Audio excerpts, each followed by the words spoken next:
Alrighty. Well, it's 4th of July weekend, and for once I finally have nothing important to do. So I finally got a chance to go through, and I got all the 4 digits washed up because they were the dirtiest, and I got my 66 washed up too because it got a little muddy on the last day of spraying, but not bad. But I finally got a chance. I got to throw a new coat of wax on my 1955, and I finally got a chance to put some of this deoxidizing wax on the 1950. And I tell you what, that really wakes the old girl up. I already got this side done, and I did half of the hood because I wanted to show the contrast. Hopefully it shows up in the video. And I actually got to wipe it down one more time, wipe it off one more time. This is the side I did, and you can see a very definite line of what I haven't done yet. And it's also real from here to here, because I did the bend here. So that wax is really freaking awesome. And the cool thing is,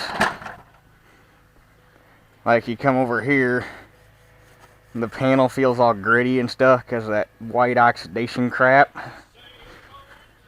And you come over here and rub where I wax, and it's smooth as a baby's ass. And this is the stuff we use. It's TR3 resin glaze. I want to say Dad found it in Napa.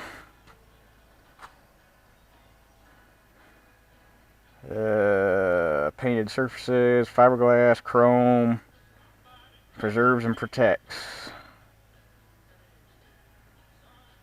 Apparently TR3 is the actual company. I don't see any. Made in USA by TR3 Products, subsidiary of Blue Magic, Conroe, Texas. Assuming that's how you pronounce that. Yep, Conroe. Good shit.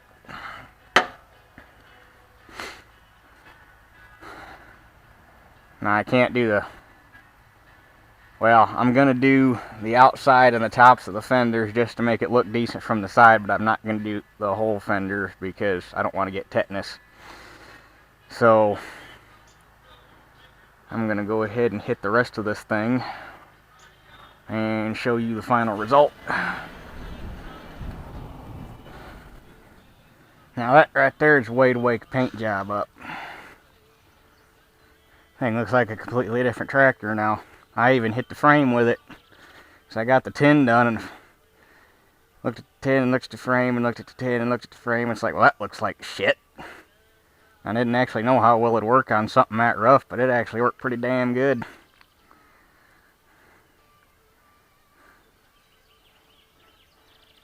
And the one thing I found with that TR3, T3R, whatever the heck it was, wax, is you wipe it on, let it dry just like a normal wax, wipe it off just like a normal wax, and then usually about 5 minutes later you look back at it and you rub your finger on it and it'll have another white film on it. You wipe it off again, and that'll generally take care of it. Sometimes you got to do it 3 times, but that just shows how good that wax is. That's some sticking stuff. Too bad the fenders aren't in better shape because they cleaned the tops of them cleaned up good. I got the dash all cleaned up, all the tins done. I think get the grill and the wheel reshot white. Get it painted, or get some paint and mix it so it's not too glossy. Enough to give it a little bit of a shine, but so it kind of blend in with the patina on the original paint. I think this tractor will look pretty sharp, especially when when I finally get the money to get a different set of fenders on it that aren't rusted to hell. I was contemplating whether or not I want to put a new steering wheel on it, because that one, the spokes are cracked, but it's still in real good shape. Besides that. Here's another plane. It's been a really cool freaking day. I wish I'd have been... Oh, there he is. Anyway, Apparently there's an air show going on around here somewhere today, because I was power washing this morning and I was working on, I got that planter power washed and I was taking it back up, but I come back down the road and I look out over that tree line and there's a B-17 flying over. And even if I had my camera, he was too far away. I'd never been able to zoom in far enough for you to see what he was. And then around 11 o'clock, I'm out here power washing and I hear this thundering coming. And I look up and coming right over the neighbor's farm, and he went literally directly over our house. I bet he was only maybe, if he was 1,000 feet up, I'd be surprised. I'm guessing he was somewhere around 700-800. He was low. A B-29 flew over. Like, low enough that I could see the markings on the nose. Flew over. And he flew over, and he turned north. And at that point, got done power washing the sprayer, and I took it back up to park it. And when I got up to the corner, he had swung around, and he was coming back over. So a B-29 flew over the house twice. And then about 15 minutes ago, I heard another plane flying out back. Now, he was far enough away I needed to get the binoculars, but back, I'm guessing he was, judging by how far away he was, he must have been out north of town.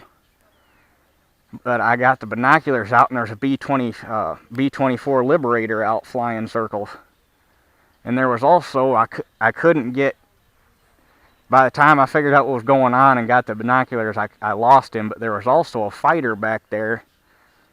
And he must have been bored waiting for his turn at the air show, and he was out there doing barrel rolls and loops, and I was out here waxing that thing, and I kept hearing a plane engine changing pitch. I'm like, what the hell? And I walk out back just in time to see him coming down from a loop. He was hauling ass. Wish I'd figured out where that air show went, 'cause I love anything World War II. Planes, tanks, guns, love it all. But I wish I'd been on the ball and had my camera for that B-29, because you definitely would have seen him. He was, any lower, he'd been flying tree top level. And that was loud. I could feel the motors thumping in my chest. He was so low. That's horsepower right there.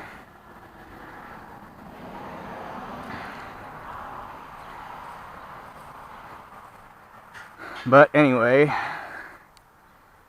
that's the wax we use. There was a bunch of guys asking me about that. I'm sorry it took so long to get a video of it. I got busy again and forgot about it, and just now thought of it while I was using it on this. I'm really impressed how well it worked on this tractor though, because she was a little bit rougher than the 1800 was.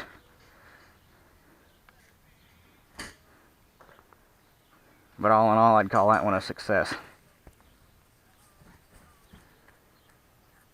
But anyway, I guess that does it for this one. We'll catch you guys on the next one.